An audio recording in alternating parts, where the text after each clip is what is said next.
Bueno, volvemos nuevamente a un episodio de este podcast que se llama Locamente Enamorada de Jesús. Y hoy tenemos un invitado muy especial, Flavio, sangre joven. Nos encanta también que haya gente que haya pasado por situaciones retadoras y que pueda también ser ese motivo, ¿no? Que nos reúne a aquel o aquella persona que esté escuchando, que sea en ese momento preciso que llegan tus palabras, es lo maravilloso. Entonces, Flavio, gracias por aceptar esta entrevista, por decirnos sí y bueno, conozcamos quién es Flavio. Bueno, muchas gracias por la invitación. Mi nombre pues, es Flavio, como tú lo dices, tengo 27 años, soy abogado, trabajo pues, en el área de seguros, soy apasionado por el automovilismo, soy piloto de carreras hace más o menos 6 años. También me gusta mucho el deporte. Hace un tiempito empecé a montar bicicleta también. Pues, ¿qué más te puedo contar sobre quién soy? Bueno, tal cual llegaste en bicicleta hoy, muy Sí, sí, sí. juicioso, haciendo uso de ese nuevo hobby. Sí, estamos pues probando nuevas cosas y pues la bicicleta me ha gustado bastante, entonces estamos iniciando en ese tema. Digamos que hoy por hoy pues también estudio una maestría en Derechos Humanos. Me gusta mucho el poder ayudar a la gente, servirle a la gente también desde mi profesión. Entonces procuro también buscar la manera en que mi profesión no sea solamente un empleo y ya, sino en buscar cómo poder llegar a ayudar y apoyar a las personas. Eh, Bueno, y en ese mundo, ¿no? Me dijiste automovilismo, derecho, vámonos al Flavio niño. Entonces, sí, cuando eras niño, ¿cómo eras y cómo esas pasiones empezaron a cultivarse? Hoy miramos atrás. bueno, digamos que crecí en una familia no tan funcional con mis padres. Ellos pues viven juntos, pero ha sido un hogar como de altibajos todo el tiempo. Y con mis dos hermanas. Mi papá pues es un hombre que siempre ha sido muy trabajador, lo que tal vez pudo llevar a que en esa infancia sea muy poco visible tanto él como mi mamá. Me crió fue mi abuela fue quien estuvo conmigo todo el tiempo, con mi hermana, más que todo mi hermana menor. eh, y pues mi hermana, digamos que la más grande, pues ya la diferencia de edad era un poco más prolongada, entonces ella ya era más grande. Pues mi infancia, digamos que tampoco puedo decir que fue fatal, nunca me faltó nada, gracias a Dios. Siempre tuve pues el apoyo de mi abuela, el apoyo económico de mis padres, pues en todo lo que requiere un niño. Sí faltó un poco más como de tiempo con mis padres y eso, desde pequeño pues siempre tuve esa pasión por los autos y ese tema, entonces eso ha sido algo que me ha acompañado toda la vida. De pronto nunca lo pude explotar o algo así pues no tuve apoyo nunca, sino fue hasta ahorita que yo mismo pude como entrar en el mundo. Sin embargo, pues hubo otros deportes, practiqué fútbol unos años, baloncesto cuando era muy niño también, bicicleta también un tiempo, y pues siempre estuve muy de la mano como de mis hermanas y de mi abuela O hasta sea, mi muy adolescencia. activo, un niño activo, ¿cierto? Tenías Sí, energía. sí, sí, sí, sí. ¿Crecieron acá en Bogotá? ¿Creciste en Bogotá? ¿Eres de Bogotá? Sí, sí, yo nací acá en Bogotá. Mi familia materna pues es de Medellín, de Antioquia, y mi familia paterna es de Pasto, de Nariño. Wow, extremos Sí, sí, total. sí. Bueno, mira qué divertido. Y cuando estabas en esa infancia, ¿cómo era Flavio? Era el, yo ahorita que tengo niños chiquitos, es como, Dios mío, el que era calmado o el que era enérgico, rebelde, inquieto, preguntaba todo, ¿cómo eras? Pues digamos que un tanto de ambas, pienso yo. Yo siempre he sido muy calmado, pero pues siempre he tenido como un carácter fuerte, entonces era Siempre he tenido mi carácter pues también era inquieto, me gustaba mucho salir, siempre me ha gustado como, no sé, siempre como estar afuera, hacer cosas afuera. Entonces ese siempre había sido yo, como estar afuera jugando con mi abuela cuando era más niño, después pues con mis amigos y así, pero sí, siempre fue como un poco de todo. Y ahí empiezas a cultivar amistades. O sea, yo me acuerdo que de chiquito yo también crecí con mis abuelas y era salir a jugar al barrio y los amigos de barrio. ¿Qué Sí, recuerdas sí. tú de esas amistades? ¿Perduran todavía? Pues digamos que de mi infancia lejana, no muchas realmente, eh, por todo lo de la evolución de mi vida. De todos modos, mi infancia fue principalmente pues en un edificio, entonces no había como muchos niños y eso. Más hacia como ya los 8 años es que empiezo como a tener amigos. De esos no mucho, de mi adolescencia y del colegio, digamos de la secundaria, sí tengo varios amigos todavía que perduran y nos vemos y son grandes, grandes amigos. Bueno, ¿y cómo fue esa adolescencia? Ya empieza uno a recoger todo lo que sembraron. ¿Quién fue Sí, Flavio en la adolescencia? bueno, digamos que eso sí fue un poco loco, mi adolescencia sí fue un poco descarrilada, digamos que pues ahí es donde ya se empiezan a notar ciertas ausencias y como ciertas inseguridades y empieza uno a buscar llenar cosas de su vida con, con diferentes cosas que tal vez no son tan buenas. Yo siempre he dicho que mi adolescencia fue la típica eh, historia como del niño rico mimado que no tuvo a sus papás siempre, entonces fui un adolescente que me la pasaba de fiestas, conocí muy temprano el alcohol, el cigarrillo. Afortunadamente lo único que siempre he tenido firme en mi vida es el no a las drogas, pero sí desde muy temprana edad empecé a verme influenciado por esos ambientes pues del mundo, por así decirlo. De salir, Sí. rumbear. Entonces sí, eso pues todo es una cadena que va desatando otra y otra y va uno cada vez como más profundo en ese abismo. Digamos, eso también llevó a que explorara mi sexualidad de una forma muy temprana. Entonces siempre fue todo como muy caótico y desordenado, muy desordenado. Digamos que pues en mi colegio pues sí todo estuvo en orden porque sí he sido pues fui muy buen estudiante esa segunda parte, la primera no tanto. Pero sí, siempre estuvo como presente ese descarrile.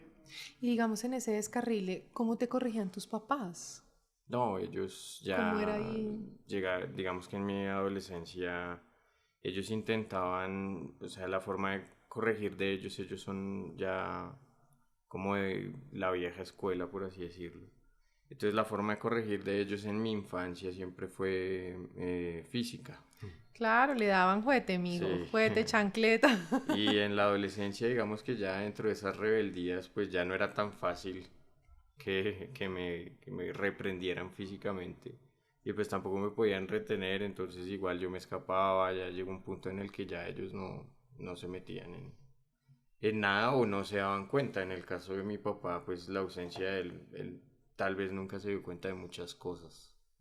Claro, y entras a un colegio mixto, solo de hombres. Yo pasé un colegio solo de hombres a un colegio mixto.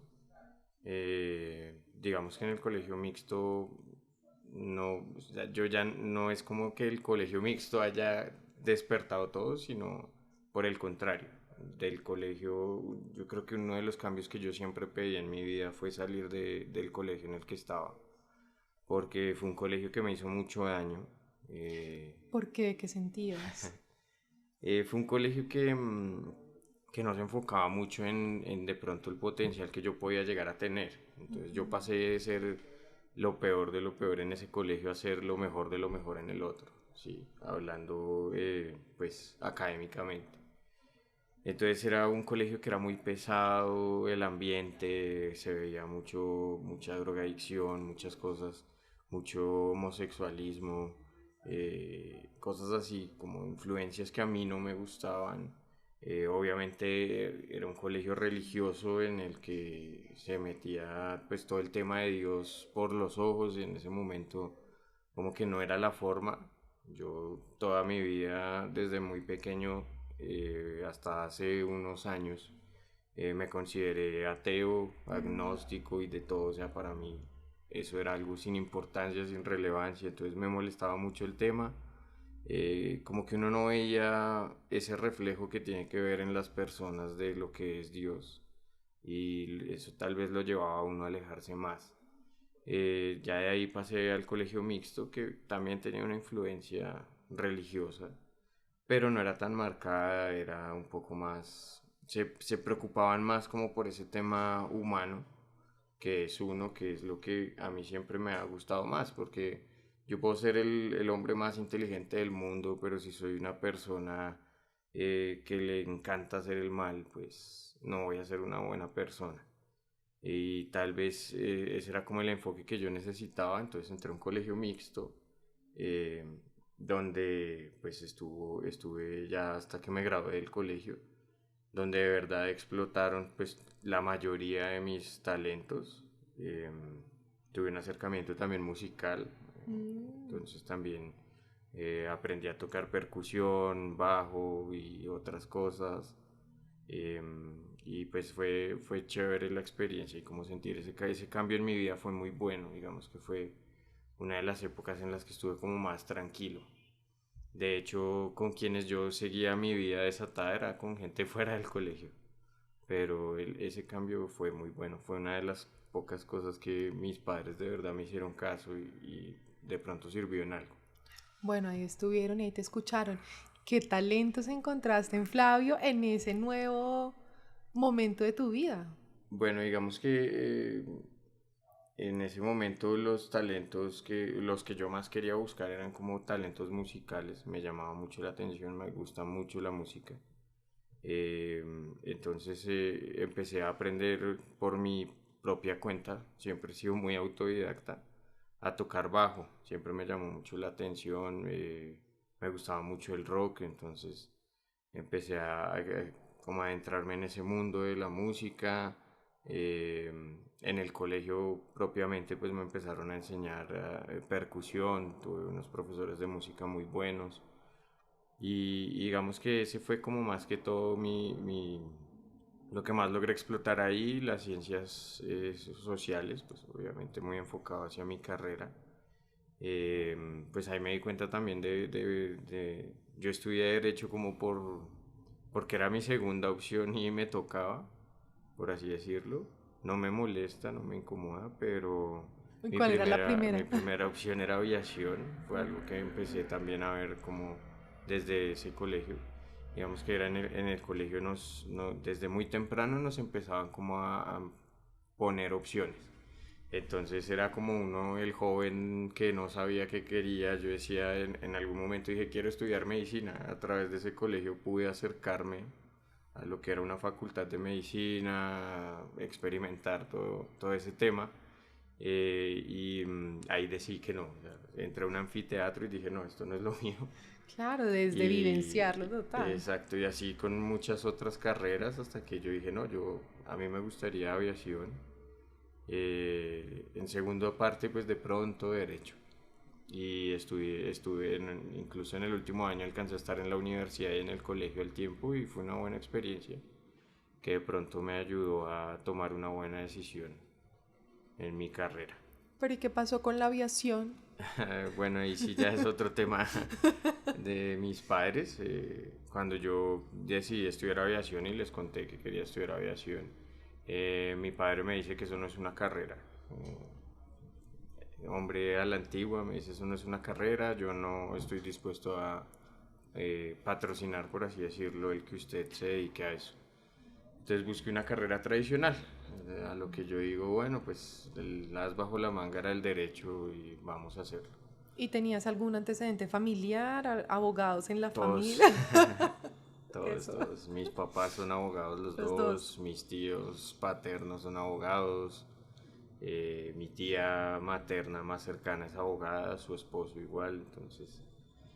Pero digamos que no hubo una influencia de eso, sino siento que siempre me gustó, siempre fui muy bueno en las ciencias sociales y siempre quise ayudar a las personas de alguna manera y siento que el abogado puede hacerlo de muchas maneras. Tiene un campo muy, muy amplio. Sí, Entonces, mira, vamos a hacer un pequeño receso porque ahorita vamos a contar ya tu experiencia donde realmente enfrentaste tus mayores temores, ¿cierto? Todo lo que se venía construyendo. Pero quiero que pienses algo que nadie se imagina de Flavio. O sea, ya nos hemos dado cuenta que eres una persona creativa, autodidacta, pero piensa a alguien que esas personas que te conocen digan en serio algo curioso, algo que hayas hecho, algo que hayas sido, y lo vamos a dejar para el final. Por dale. ahora vamos a hacer este pequeño receso y ya volvemos. Bueno, volvemos con Flavio, el creativo, el autodidacta. Entonces ahora queremos conocer ya esos procesos difíciles que empiezas a vivir ¿fue en tu adolescencia o qué momentos te marcaron que tú digas, o sea, toqué fondo? Bueno, digamos que en mi adolescencia viví varios mini momentos de esos, pero no fue como el más caótico. En mi adolescencia hubo varios momentos en los que tuve que salir de mi casa por algunos tiempos, vivir fuera de casa, a veces solo, a veces con algún amigo. Entonces conocí lo que eran los roomies a muy temprana edad. Pero pues digamos que fueron momentos muy cortos. Realmente cuando vengo ya a enfrentar como lo que ha sido el mayor reto de mi vida fue hace poco, hace más o menos 2 años, 25 años post tenías, pandemia, ¿cierto? sí. Post pandemia, wow. eh, Donde digamos yo empecé a trabajar desde muy pequeño, siempre he sido alguien que le ha gustado tener sus propias cosas, nunca me ha gustado como ser ese típico hijo de papi así, sino trabajar por lo mío, entonces se podría decir que a los 25 años ya había alcanzado cierta independencia. ¿Vivías igual en casa con tus padres, tus Eh, hermanas? Estaba como en esa transición de irme, entonces la pandemia, digamos que el 90% lo pasé fuera de casa, porque pues yo estaba en la transición cuando entramos en pandemia. Entonces todo el aislamiento largo y demás, yo no estuve en casa, ya estaba fuera de casa. Em, pero igual iba donde ellos, a veces me quedaba una semana o volvía así, o sea, estaba como allá y acá. Bueno, después de la pandemia fue un momento en mi vida en el que todo estuvo mal. Eh, yo creo que la pandemia fue algo muy difícil para muchas personas. Fue un espacio en el que pues estar encerrado tanto tiempo es complicado, es duro.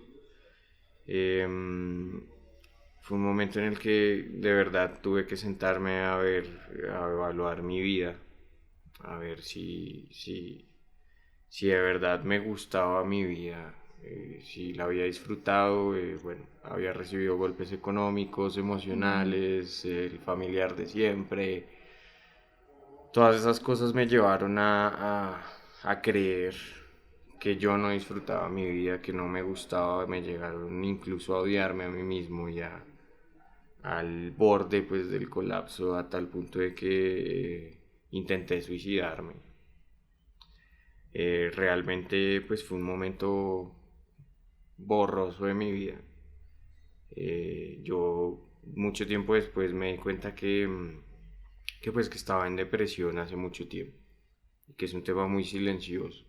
Que habías dado como esas banderas amarillas, pero hasta que no lo Sí, sabemos, ¿no? realmente tú me veías y yo era un tipo que salía de fiesta cada 8 días, que estaba todo el tiempo rodeado de gente, que tal vez para muchas personas yo había logrado tener muchas cosas, pues tenía mis carros, mi equipo de carreras. Ahí ya habías incursionado en el Sí, automovilismo. sí, ya llevaba varios años. Y pues económicamente y materialmente pues tenía muchas cosas que tal vez después de pandemia tuve que sacrificar muchas. Eh, pero pues me di cuenta que a pesar de que ya había hecho cosas, ya había terminado una especialización, estaba terminando una maestría, eh, como que mi vida no tenía sentido. Entonces estaba apagado todo el tiempo, lo que la gente veía de mí por fuera no era como lo que realmente vivía. Llegar a la casa de mis papás nuevamente fue muy duro y volver a estar con ellos era muy cansón. Yo odiaba llegar a mi casa. O sea, era como la peor parte de mi vida. Para rematar, pues trabajaba en casa, Mm, como todos. claro, todo se juntaba ahí. Entonces llegó un punto en el que yo dije, nada, ya, o sea, estoy cansado, yo no le veo sentido a eso. Por esos días falleció un amigo que quise mucho en un accidente trágico también, entonces hubo muchos golpes al Se tiempo, te sumó mucho. muchos. Eh, lo que me llevó pues a ese como a ese colapso. Yo eh, clínicamente sufro de trastorno de ansiedad y depresión desde hace muchos años. O sea, ya te habían diagnosticado Sí, eso yo estuve y toda que mi estabas vida, medicado. toda mi vida he estado en psicólogos Ujú. y ya había tenido unos diagnósticos en mi adolescencia. Digamos que no me fue muy bien con los psicólogos, entonces yo dejé de creer en ellos, por lo que yo no volví. Entonces yo no estaba medicado ni nada, sino yo me acostumbré. Los ataques de ansiedad se volvieron parte de mi rutina. Lo normalizaste tú y lo normalizó tu entorno. Digamos que mi entorno no me ponía atención, ¿sí? Y pues no muchas personas sabían que yo sufría de eso. Por lo general esos ataques me daban en la soledad, cuando yo ¿Qué estaba solo. sentías? ¿Qué siente uno Yo en un digo ataque de que es ansiedad? como un cortocircuito. Es un cortocircuito, muchas veces simplemente te pones a llorar de la nada, muchas veces te falta el aire. Yo llegué a un punto en el que esa falta de aire provocaba que de pronto empezara a temblar y de un momento a otro literalmente me torciera el cuerpo. Entonces las manos se me torcían, y yo quedaba tirado en el suelo sin saber qué hacer, no podía ni hablar. O sea, dentro de las primeras veces que me sucedió eso, pues yo la verdad pensé que me estaba dando en la cabeza alguna cosa y que me iba a morir. Después me di cuenta que los ataques de ansiedad eran más fuertes y más frecuentes, y que los detonantes eran más fáciles, eran mucho más constantes. Entonces, digamos que todas esos ataques y esas cosas pues tuvieron mucho que ver en el momento en el que sucedieron las cosas. Mucha gente pues ya después yo he hablado libremente del tema pues en mi iglesia y con mis amigos, y tal vez haya uno que otro que me haya preguntado cómo fue. Yo a ciencia cierta no lo recuerdo, son momentos muy confusos. O sea, si yo te Eh, digo por con todo el respeto y más por ser testimonio, que es lo que queremos para aquella persona que está pasando por ese ataque de ansiedad que le dicen, estás llamando la atención, los sí, hemos eso conocido y es. no, de verdad, la mente realmente te está jugando eso. A mí me pasaba mucho eso, y era que yo sí intenté buscar ayuda con amigos, incluso con mi mejor amigo en algún momento le dije, oiga, no puedo más. Y la respuesta de la gente era esa, me decían, pero a usted no le falta nada, usted es un hombre que tiene dinero, es un hombre que trabaja, que tiene todo. O sea, si usted quiere irse mañana de viaje, pues se va de viaje. Si quiere correr una carrera, la corre, si no, no lo hace. Sus papás igual lo quieren y demás. La gente no sabe lo que uno lleva adentro. eh, Muchas veces. Incluso mi familia todo el tiempo pensaba que era eso, que era llamar la atención. Mis hermanas decían, pues yo viví lo mismo, pues, cada quien lo vive de formas diferentes. Y como yo soy hombre, entonces y mi casa es un poco a la antigua, entonces tiene un poco de machismo y demás. No puedes Entonces expresarte cuando eres yo soy el pequeño. que está llamado a no sentir nada. A mí desde pequeño, si lloraba me castigaban. Entonces me acostumbré a que el llorar, el desahogarse era malo. Al punto en el que pues yo ya tenía muchas cosas acumuladas y la gente no lo veía. Y ya cuando todo se colapsó, cuando yo empecé mi terapia actual, en la que aún asisto de vez en cuando, fue porque literal me torcí enfrente de mi mamá. Y Y dijo, es verdad. ahí fue cuando dijo, ¿qué hago? Y yo le dije, ayúdeme. Es lo único que yo le he pedido. Y ahí fue donde empezaron a tomar el tema en serio. En serio y no tan en serio porque yo empecé esa terapia y cuando empecé como a nivelarme, ya ellos lo dejaron. Fue como, bueno, no pasó, aquí no pasó nada. Entonces eso llegó a la segunda caída. Que la segunda caída ya fue peor porque pues ya, digamos, yo estaba con mi terapia psicológica, ya había llegado a un punto en el que dije, a mí lo único que me queda es, si existe un Dios, es que haga algo. Bueno, porque ahí nos contabas que por toda esa misma resistencia y donde habías estado, tú decías que eras ateo, Sí. agnóstico. Bueno, ¿cómo llega ese Dios a tu vida?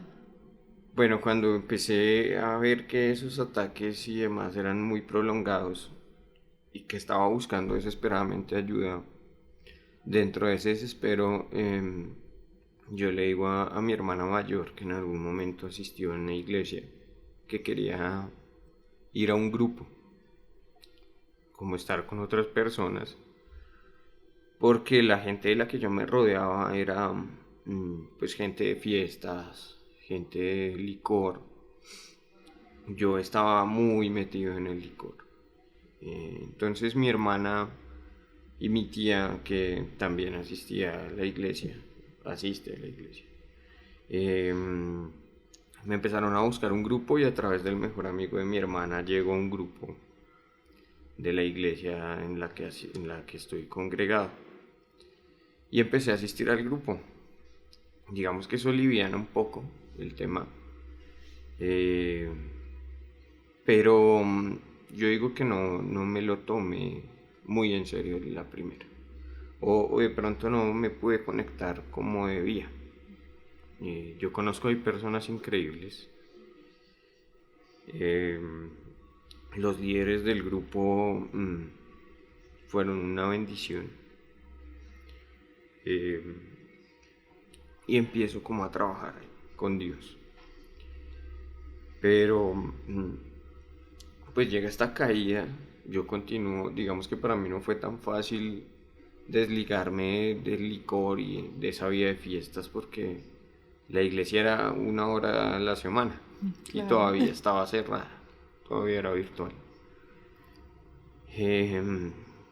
Entonces, pues llegó un punto en el que todo este tema emocional a mí me quitó el sueño totalmente. Entonces la única forma de dormir era emborracharme, literalmente. Entonces ahí fue donde literalmente fui alcohólico.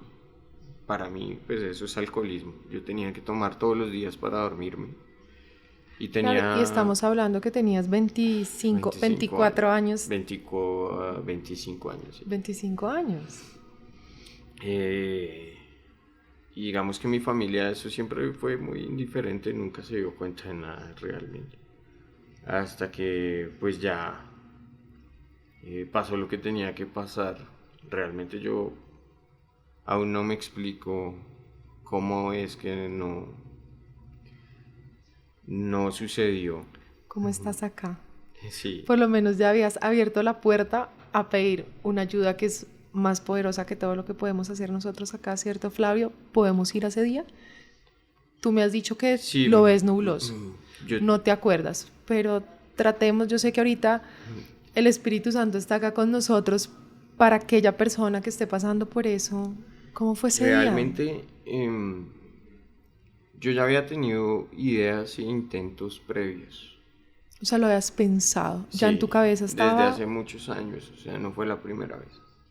Em, yo ya me había intentado, o sea, ya me había cortado, me cortaba o hacía cosas así, que esas son cosas que nadie sabe, siempre fueron muy mías. Yo siempre fui un hombre que sufría solo, nunca exterioricé nada. ¿Parabas? O sea, algo te hacía decir como, Sí, mi hermana menor, pues las dos, pero yo fui como el papá de ella. Entonces, tranquilo, gracias de verdad.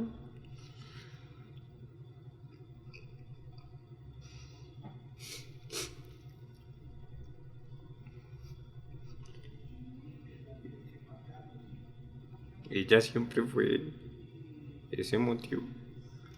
¿Qué te llevaba? Ah, no, ¿cierto? Ah,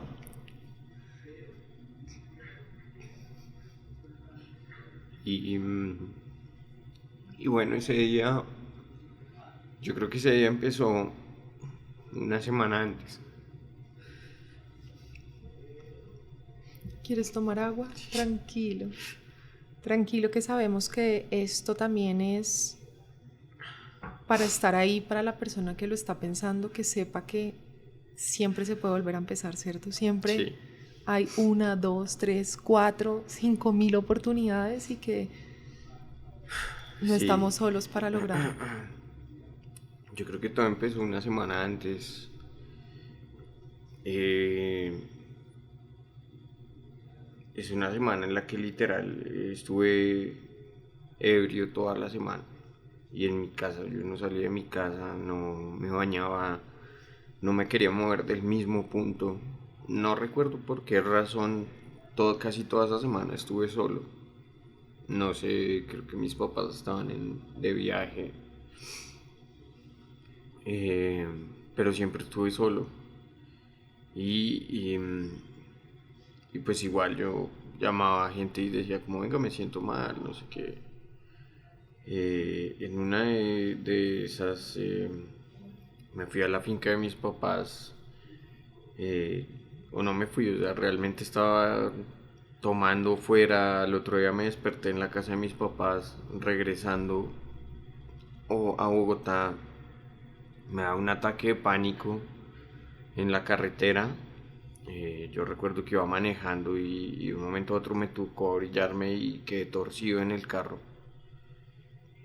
Yo pensé que me iba a morir en ese momento. Eh, Iba con mi perro. Eh, entonces yo dije, no, o sea, a mí me llega a pasar algo acá y mi perro se queda en el carro, o sea, no puede pasar. Y empecé a llamar a todo el mundo a que fuera a ayudarme.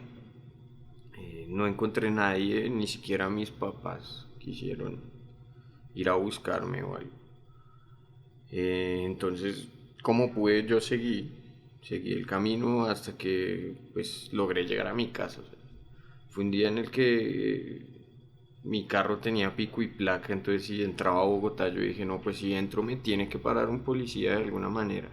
Para que alguien me ayude. Para que, y si me para, a mí me importa un carajo que se lleven, perdón la expresión, el carro a los patios, pero van a tener que hacer algo conmigo y con mi perro. Ese día mágicamente no me detuvo nadie, No para nadie. o sea, no paró nadie, llegué a mi casa estaba sola, bueno, logré al menos poner a salvo a mi perro. Yo literal me bajé del carro y ni siquiera me bajé, me caí del carro. Logro llegar a mi casa, me acuesto y ahí empieza como esa voz a decirme, mire lo que le acaba de pasar, usted está solo. Tú sentías una voz que te hablaba y te decía eso. Sí, está solo, usted no tiene a nadie, usted no le importa a nadie. Se pudo haber muerto y no se habrían enterado. Eh, los días después son los días en los que yo te digo que estuve ahí todo el tiempo solo. Mi casa tiene una sala de televisión. Me la pasaba ahí en la sala viendo televisión y tomando. A veces iba a mi mejor amigo a la 1 de la mañana a ver si ya me había acostado y muchas veces me llevaba a la cama y me acostaba y se iba. Porque sabía que iba a estar ahí ebrio, yo no hablaba con nadie. Eh, ya digamos que en ese punto yo ya me había cerrado a hablar con todo el mundo. Ya no me interesaba hablar con nadie, eh, ni siquiera con mi psicólogo, que Ya estabas desconectado sí, total. totalmente de todo. Eh,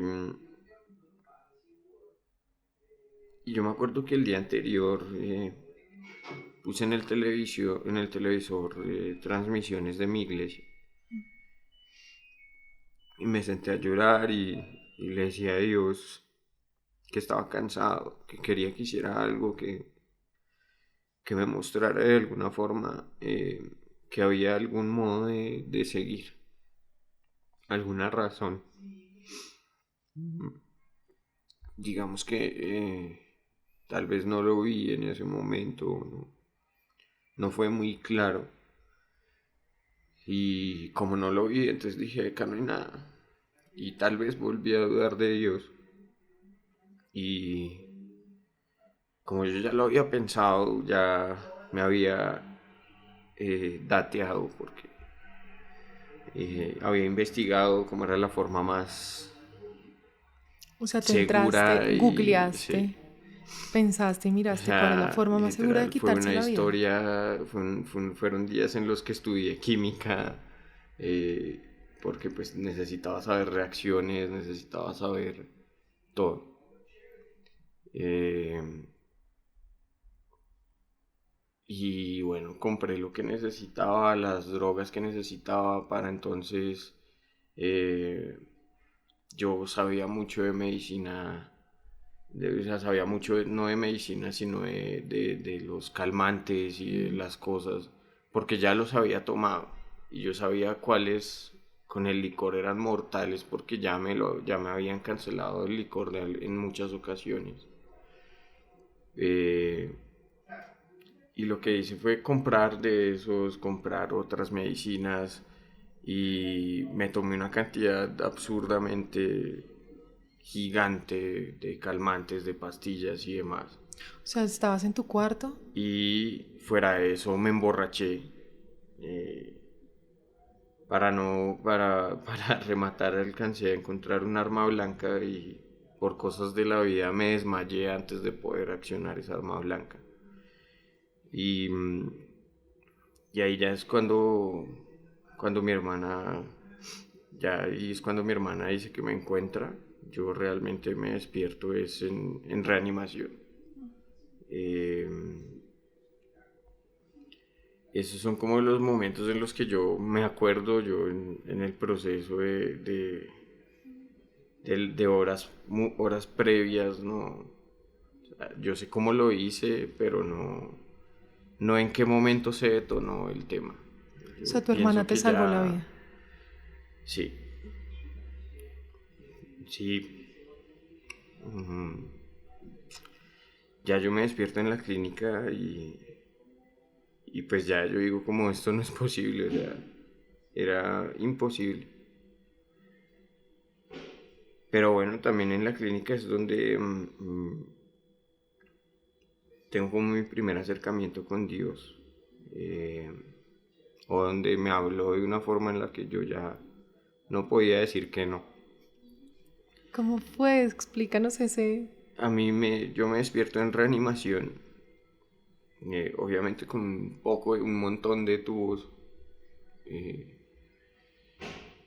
y al lado mío hay una señora. Y a mí me tienen que trasladar de todos modos de ahí a una UCI. Yo estoy como de esa sala de reanimación, yo tampoco me acuerdo de nada. Yo sé porque me contaron después que entró mi mamá, que entró mi papá, que fue uno de mis amigos. que fue mi psicólogo, pero yo de ellos no me acuerdo. Mm, Al lado mío también había una señora que estaba muy mal. Y bueno, a mí me llevaron a la primera clínica que encontraron, entonces mi EPS no cubría esa clínica, entonces me tenían que llevar a la UCI a otro lado. De todos modos, todavía la ocupación de UCI era alta por el COVID, porque pues ya no había aislamiento, pero igual estábamos recién salidos, entonces habían muchas UCIs ocupadas. Entonces a mí me tenían que trasladar. Y antes de que me trasladaran, yo ya había visto a esa señora ahí al lado y la vi llorar y como su esposo estar ahí, también llorar y demás. Cuando a mí me pasan a la otra camilla, pues digamos que quedo más cerca a ella. Y ella me coge la mano, eh, me aprieta la mano súper fuerte y me dice, tienes que luchar por los que no podemos. Yo tengo cáncer y no voy a morir. Y a ti Dios te dio otra oportunidad. No te olvides de eso. Y hazlo por mí y por los que ya no podemos. Que Dios te bendiga y lucha por ti y por tus sueños. Y ahí ya, ella, la señora, me suelta y los camilleros pues me llevan a la ambulancia y me trasladan. Fue como el momento más lindo de mi vida. Eh, Bueno, uno de los momentos más lindos. Mm, De ahí, pues ya me llevan a la UCI. En la UCI, pues sí, soy más consciente de los días de la UCI, sí me acuerdo. Eh, y en la UCI, pues ya es un tiempo en el que pues estoy completamente solo. Eh, Fue una UCI intermedia porque pues igual no me tuvieron que entubar ni nada por el estilo. Y solo recuerdo que los médicos decían como que no era posible que yo no... Yo literal estaba como si hubiera tenido un sueño largo. No tuve ningún tema, O sea, tu cuerpo internamente estaba y lo que perfecto. ingeriste decían que era para que te Estaba hubiera afectado. perfecto, o sea, los médicos no se lo explicaban. Ellos decían como, o sea, lo podemos ya mandar, dar de alta, pero igual me tuvieron unos días por precaución allá. Pero en mi cuerpo no pasó nada, internamente no pasó nada. Fue un tiempo en el que, pues obviamente lo último que escuché antes de estar totalmente aislado fue esas palabras de esta señora. ¿Se Eh, convirtieron en fuerza para ti estando allá? sí, sí, hoy en día yo espero que Dios haya hecho un milagro en ella o que donde sea que esté muy bien. Eh, Fueron palabras que tal vez salvaron una vida en ese momento. Eh, Fue algo muy confrontante. Esta crisis pasó como 15 días antes de que yo fuera a un encuentro en mi iglesia. O sea, estamos hablando que eso fue 2020, ¿recuerdas el mes? Agosto Agosto. 18 de Agosto agosto. 18 del 2020. Y, y bueno, después de eso,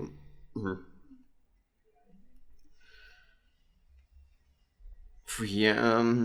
Bueno, en esta clínica también tuve una mala experiencia con la psiquiatra, porque en el diagnóstico que ella había puesto, me había puesto que yo era drogadicto.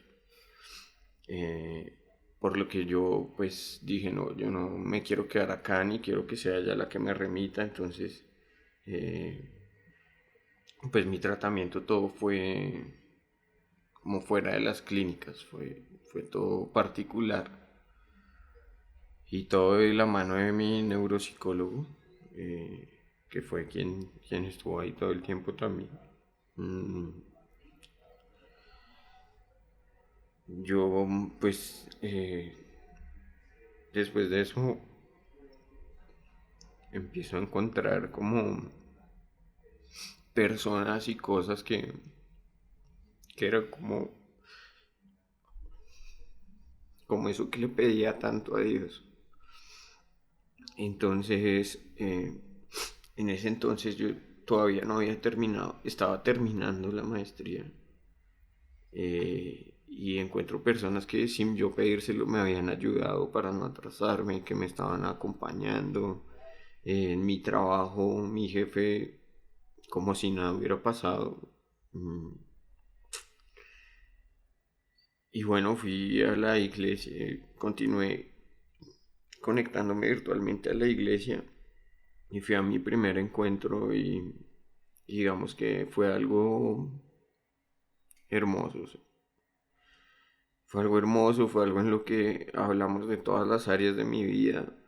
Eh, pues en mi iglesia después de esto uno tiene que hacer un proceso o si uno quiere pues hace un proceso de educación básica. Y yo lo empecé a hacer y fue increíble ver cómo en cada cosa que yo trabajaba Dios hacía algo. Entonces, en la parte de las relaciones, pues mi relación con mis papás mejoró de cierto modo. Pues obviamente mi hermana siempre ha estado ahí, mis hermanas siempre han estado ahí, siempre me han acompañado, entonces se fortaleció aún más ese lazo. Mm, Dios empezó a poner personas, conocí un muy buen amigo que estuvo al lado mío todo el tiempo y me dio otra herramienta que tal vez fue de los mejores regalos que me han dado, que fue un libro que se llama Todo va a estar bien, no recuerdo el autor. Y empecé a leerlo y fue una, o sea, me dijo como no, de aquí a 2 meses que lo termine me avisa. Realmente ese libro me lo terminé como en 3 días y me salvó muchísimo la vida.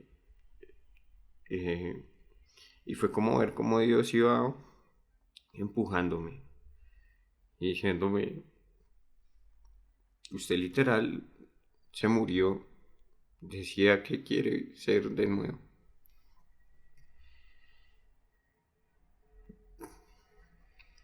Y eso fue como, yo no estuve no necesité estar en Alcohólicos Anónimos,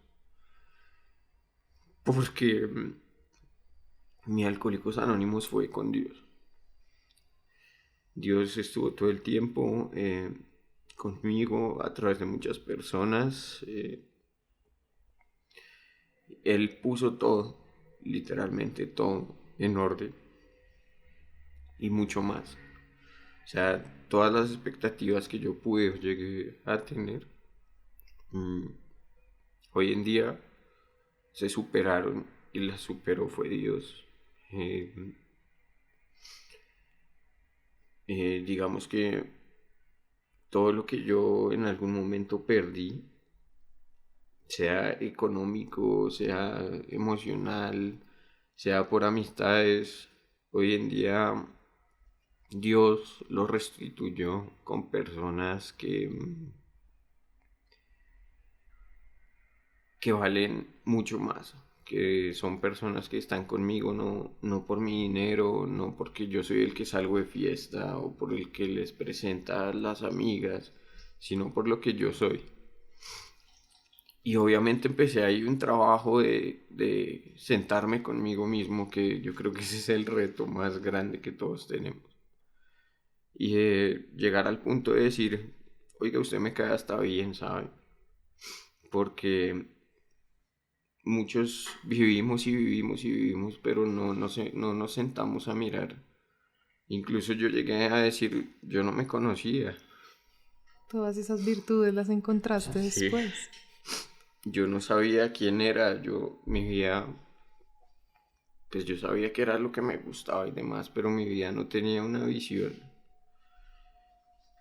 hoy por hoy es Dios quien me dio una visión, quien me ha puesto un camino, quien ha puesto a las personas en mi vida, incluso a la que va a ser mi esposa. eh, Hasta eso, o sea, yo cuando estuve en la iglesia dije, no, o sea, yo acá no voy a conocer a nadie que le gusten los carros, que le gusten mis cosas. Y Dios puso en mi camino a Stephanie, que es mi prometida y quien me ha acompañado también en este proceso. Y, y Dios ha puesto como ella muchos amigos y muchas personas que han estado ahí conmigo, que me han acompañado, que me han hecho ver también desde afuera todo lo que yo he hecho y todo lo que yo he podido de pronto influenciar en muchas personas después de que eso haya sucedido. Te vuelves un testimonio y una fuerza para tanta gente que está allí hasta ahora viviendo esas situaciones. Vamos a hacer esta pausa para que te tranquilices, para darte las gracias de todo corazón por abrirte, por haber sido tan honesto. Y ya regresamos con ese Flavio que hoy nos va a compartir cuál es esa misión que tiene. Gracias. Bueno, Flavio, gracias por abrirnos tu historia, por compartir tu proceso, porque yo también sé que estos espacios de escucharnos a nosotros mismos también nos empiezan a sanar, a curar. Creo que el amor es lo más lindo que puede embargar nuestra vida y creo que es lo que Dios nos manda, ¿cierto? No a estar 24/7 rezando un rosario sin saber el propósito, no, o sea, es el amor con el otro, es el amor a ti, es el amor a todo lo que nos rodea, que es el trabajo más difícil. Sí. ¿Quién es Flavio hoy? ¿Cuál es esa misión? ¿Cuál es ese propósito que sientes en tu corazón? Bueno, digamos que hoy puedo decir que soy un hombre que está entregado a Dios, un hombre que se reconstruyó. O sea, yo digo que, como te lo dije anteriormente, quien yo era murió literalmente. Y hoy en día soy un hombre que tiene pues todas las ganas de salir adelante, de construir en todos los aspectos de mi vida, de aportarle algo a la gente, de ayudar a las personas.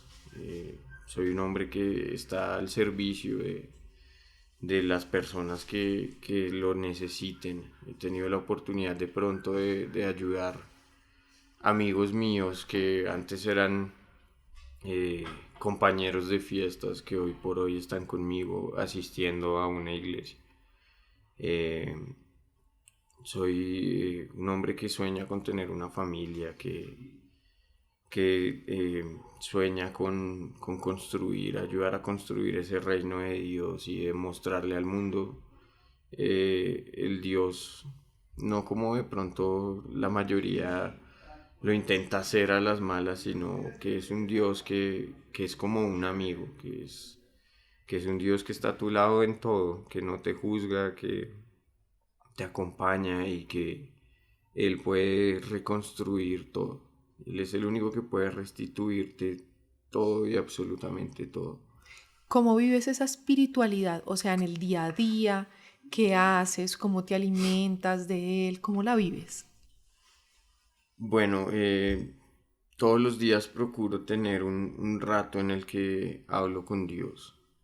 Yo digo que igual todo el día, todo el tiempo estoy hablando con Él porque cuando estoy solo, pues a veces, eh, no sé, si me pasa algo chistoso o alguno incómodo, igual le digo, ay, Dios mío, mira esto, mira lo otro, mira esto que me acabo de pasar tan charro. Pero procuro tener un tiempo en el que estoy sentado hablando con Él, eh, obviamente leyendo la Biblia y hablando y diciéndole cómo me siento, eh, pese a que pues él todo lo sabe igual. Le digo, mira, me siento así, me pasó esto, hoy fue un día duro, hoy tal vez fue un día bueno, eh, voy a tomar esta decisión, de pronto, ¿qué te parece? Cosas así. Y por ejemplo, cuando vas a tomar una decisión, tengo esta decisión, te comunicas con él y vas a la palabra para que también te hable y te Sí, muestre el camino. sí, yo creo que todo es un proceso. Ya la forma en la que uno se congrega o los procesos, valga la redundancia, que uno toma, son como la guía. Las iglesias para mí son la guía, más no es Dios, sino son como el lugar donde uno puede llegar a tener una guía. Obviamente cuando uno se congrega se está sometiendo a la autoridad que es la iglesia, pero son también esa autoridad que te está enseñando a ti a cómo debes ir afinando tu oído a la voz de Dios. Porque mucha gente piensa que Dios literalmente va a llegar a uno y le va a decir acá al oído, sí, no. Y uno tiene que buscar escuchar esa voz. La palabra es la forma más clara de escucharlo, porque la gente piensa que tal vez hoy por hoy, son cosas que he vivido incluso con familiares, como son cosas tan antiguas, entonces hoy por hoy no se aplican. No, la palabra de Dios es tan universal que tú puedes coger cualquier parte y leerlo y es perfectamente aplicable al día de hoy. Entonces, esa es una forma de, obviamente, escuchar la voz de Dios. Otra es, Dios te puede hablar de todas las formas en las que Él lo considere, pero de qué te rodeas. Las personas que si tú quieres escuchar a Dios, no lo vas a escuchar en un bar, no lo vas a escuchar en una reunión de donde estés ingiriendo licor o drogas. Si tú de verdad quieres escuchar a Dios, tienes que rodearte de personas que puedan apoyarte y ayudarte con eso. La iglesia es otra forma. Congregarte en una iglesia es de las mejores cosas que uno puede hacer. Y de pronto muchas veces uno tiene una primera mala experiencia con una iglesia y uno dice, no, ya basta. Uno tiene que entender también que la iglesia es dirigida por humanos, ¿sí? Obviamente humanos que Dios puso ahí, pero que uno no puede esperar que todas las iglesias sean perfectas. Uno tiene que buscar una iglesia donde congregarse, donde uno se sienta a gusto, donde uno sienta que le están aportando algo, eh, y donde uno pueda estar tranquilo y llevar sus procesos y demás. Pero si tomar esas decisiones, obviamente para uno decir, no, es que Dios me dijo que sí, es porque uno está trabajando en escuchar esos sí o esos no y también tener en claro que Dios también dice que no. Y no, muchas veces cuando uno escucha el primer no de Dios, entonces uno se echa para atrás. Yo lo viví, por eso llegué a donde llegué, porque seguramente Dios me dijo que no y llegué y eso me llevó a lo que me llevó, pero después de todo lo que he vivido he entendido que los no de Dios muchas veces son necesarios, siempre son necesarios. Y en tu día a día, tu trabajo, tu relación con el otro, ahí también vas cambiando, o sea, ahí también vas siendo consciente de cómo debo tratar al otro, el amor, el respeto. Sí, digamos que por todo lo que yo tal vez viví en este colegio religioso, en el que yo veía personas que decían ser de la religión que fueran. Hoy en día eso me llevó tal vez en algún momento, Dios me llevó a ese escenario y en su momento me dijo, mira, las personas que a mí me siguen son mi reflejo. Entonces, ¿qué estás reflejando? Obviamente no somos perfectos y hay escenarios en los que tal vez uno no es el cristiano más devoto y se le sale su humanidad a flor de piel, pero yo procuro siempre tratar de reflejar ese amor que Dios me ha dado y de que las personas no puedan, no, el día de mañana no puedan decir es que yo no soy creyente porque es que vi a Flavio haciendo esto y él me trató mal, obviamente todos tenemos errores, yo tengo muchísimos errores, pero procuro ser un reflejo de lo que estoy diciendo, porque también siempre he sido una persona más de actos que de palabras. Entonces, yo hice un cambio de 360 grados en mi vida. Yo, pues, no soy un hombre que juzgo, igual me rodeo de mucha gente que tal vez no frecuenta una iglesia y demás, pero ellos, de palabra, de parte de ellos me lo han dicho y me han mostrado que vieron un cambio en mí. Ahí Y es donde cuando se ellos actúa. me dicen, oye, ¿usted por qué cambió tanto? Yo tengo la oportunidad de decirles porque Dios me ama y Dios también lo ama a usted y estoy trabajando con él. Entonces ese ha sido como el mayor de los cambios que he tratado de tener en mi vida y mostrar de verdad que Dios me dio una segunda oportunidad a mí y se la puede dar a todo el mundo porque a todos nos ama por igual. Y si Él lo hizo en mí, lo va a hacer en cualquier persona que lo necesite. O sea, yo siempre le he dicho a las personas que he podido llegar a ayudar, están a una decisión de pronto del cambio. Cuál Mira qué sea la lindo. decisión, eso sí lo sabe solo esa persona, pero están a una decisión. Flavio, mira, yo quiero que este sea un momento y una oportunidad que todos los que tenemos y hemos pasado o hemos sentido una enfermedad mental, nuestra fundación Fruto Bendito nace por eso, ¿no? Yo viví una enfermedad mental y todo nos llevó a que desde el vientre de nuestra madre se están gestando todos esos pequeños pasos para que en algún momento se desate. Y es mejor prevenir y amar y ser padres que puedan estar ahí con sus hijos para no tener que ir a curar más adelante. Que nos vayamos a ese Flavio niño, a esa Camila niña o a cualquiera que nos está escuchando que está pasando eso, para perdonar. Nuestros papás nos dieron lo que tenían.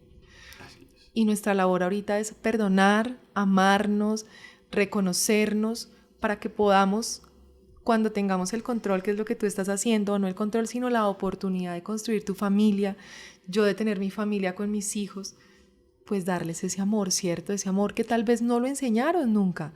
¿Cómo te sueñas como papá? Bueno, digamos que, como tú bien lo decías, pues todo esto lo lleva a uno como a entender muchas cosas. Y otra de las tareas que me propuse fue llegar a entender a mis papás y llegar a verlos con los ojos con los que los ve Jesús. Eh, con esos ojos de amor, sin juzgarlos, sin prejuicios. Y bueno, ahí uno se da cuenta que en efecto ellos pues sabían muchas cosas que no sabían, que tal vez no entendían. Hoy por hoy pues toda esta situación lo lleva a uno a educarse en lo que es la salud mental y a saber cómo raíces, de dónde salieron esas cosas. Obviamente yo quisiera ser un papá perfecto, pero sé que seguramente cometeré errores. Pero sí espero poder aplicar en mis hijos todo lo que yo he podido educarme al respecto y procurar porque ellos no tengan que pasar por ciertas cosas que tal vez yo pasé o que mis hermanas pasaron. Mejor un papá consciente, Exacto. consciente de esos granitos tan importantes. Y para cerrar, aparte de lo que nadie se imagina de Flavio que nos vas a contar, ¿cómo hacer? Yo siempre hago esta pregunta. Si una persona cercana a nosotros está viviendo esa situación, es ese Flavio de agosto de 2020, ¿qué podemos hacer alrededor nosotros? Bueno, digamos que siempre es difícil poder llegar a una persona que está pasando por eso cuando esa persona de pronto no busca la ayuda, ¿sí? Pero yo creo que por más que una persona no busque esa ayuda, siempre va a mostrar señales. Siempre va a haber algo que diga, oiga, no está bien, ¿sí? De pronto el poder, muchas veces un abrazo ayuda más que mil palabras. Muchas veces uno no sabe qué decir. Entonces de pronto sirve más una recomendación, decirle, a veces está muy estigmatizado, yo creo que tú también lo sabes, el ir a un psicólogo o ir a un psiquiatra, la gente piensa que eso es de locos o piensa que no sirve de nada, pero ellos son los médicos de la salud mental. O sea, así como uno tiene un médico para las rodillas, que es el Tienes que buscar en ortopedista, el que te tienes que sientes buscar, cómodo, porque tú exacto, también pasaste. sí, Tienes que darte esa tarea de buscar donde te sientes exactamente, bien. y de pronto ese Flavio le hubiera servido mucho eh, que alguien de pronto se hubiera acercado con amor y le hubiera dicho, venga, vamos. Yo, pues como te contaba, con un muy buen amigo, tuve la oportunidad de verme reflejado y de yo ser esa persona que le digo, venga, este no es el final de todo. Eh, un ataque de pánico se maneja de esta manera, de ayudarlo a poder manejar las situaciones y decirle, a mí esto me funcionó, ¿sí? Pruébelo, yo sé que usted también. Y hoy por hoy en efecto le ha funcionado. Obviamente todo eso lo he respaldado con todo el tiempo de estar diciéndole a Dios, ayúdalo, no lo dejes solo. Orando por él. Exacto. Mira que de las entrevistas que hemos logrado hacer en este podcast, es la primera vez que puedo sentirme tan identificada con mi entrevistado. En el nombre de este podcast se llama Locamente enamorada de Jesús, porque los que estuvimos locos, diagnosticados, realmente sabemos qué es que nos hable nuestra mente o nuestros pensamientos para cosas negativas. Y cuando lo volcamos al amor de Dios, yo le digo eso a mi esposo, de verdad es comunicarme con él y yo siento ese amor y ese abrazo cuando estoy en el bus, en el ascensor, hablándole a él, porque yo ya sé que es comunicarse, entonces no estoy loca en este mundo. Flavio, Sí. gracias de verdad, que es ese dato que nadie se imagina de ti. Vamos a darle la sorpresa a la prometida que no sabe. No, ella ya sabe todo. Tiene que algo curioso, Parte de algo que este... te guste por allá que tocó en una banda de rock, en un... Es muy... siempre ha sido como como difícil buscar un dato curioso sobre mí. Siempre ha sido complejo. Pero una de las cosas que yo digo que no sabe mucha gente es que me gusta escribir. En algún momento, o una de las cosas que me gustaría hacer en algún momento es escribir un libro. Sobre qué todavía no sé. Muchas veces me pongo a pensar cómo empezaría mi autobiografía. Eso es como un dato curioso que nadie sabe. Mira qué lindo.